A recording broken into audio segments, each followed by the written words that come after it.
Hello everyone, Lalmon উপজেলার মংলসিকদার launch ঘাটে। আর লালমন থেকে যারা হচ্ছিল ঢাকা যাতায়াত করে তাদের জন্য দুইটা গন্তব্যস্থান, এক হচ্ছিল মংলসিকদার লঞ্চ ঘাট আর এটা হচ্ছিল নাজিরপুর লঞ্চ ঘাট। লালমোহন আগে ছিল, এখন আর নেই। তো সেই সুবাদে হচ্ছিল আমি আজকে ঘুরতে চলে আসলাম মংলসিকদার লঞ্চ ঘাটে।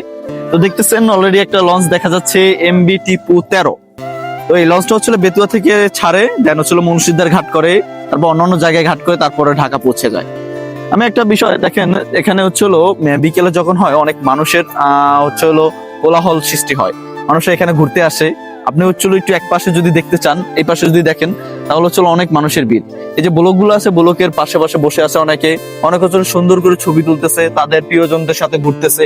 ও পাশে হচ্ছিল নদীর কলকল ধ্বনিগুলো উপভোগ করতেছে। আর বাতাসের যে শিহরণটা, সেটা হচ্ছিল গা পুরো শিহরিত হয়ে যাচ্ছে। কেউ কারো প্রিয় মানুষকে নিয়ে ঘুরতে আসতেছে এবং পরিবারকে নিয়ে ঘুরতে আসতেছে। তো মংলসিকদারে এখানে সবচেয়ে বেশি ভালো লাগে হচ্ছিল নদী, এটা হচ্ছিল মেঘনা নদী। আর এই মেঘনা নদীর তীরবর্তী স্থানে হচ্ছিল বিকেলের সময় অনেক মানুষের ভিড় জমে।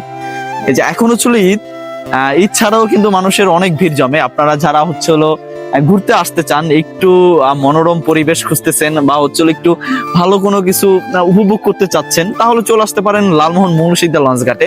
লঞ্চ দেখা হলো, লঞ্চ তো স্বাভাবিকভাবে দেখতেই পান। এছাড়া হচ্ছে হলো অনেক মানুষের সাথে পরিচয় দেখা হবে।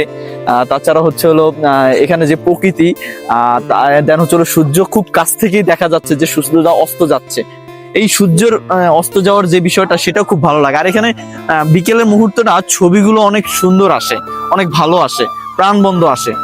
এখানে আসলেই অনেক কিছু দেখা যায়, তার থেকে বেশি ভালো লাগে হচ্ছে হলো নিজেকে সেখানে ফুটন্ত ভাবে ফুটিয়ে তোলা। দেখতে দেখতে আরেকটি লঞ্চ চলে আসলো, নাম হচ্ছিল কর্ণফুলী 13। আর এটা হচ্ছে হলো আজকের সর্বশেষ লঞ্চ। আর এটা হচ্ছিল মেঘনা নদী। আর এখানে হচ্ছিল বড় বড় লঞ্চ গুলাই হচ্ছে হলো এখান থেকে ছাড়ে।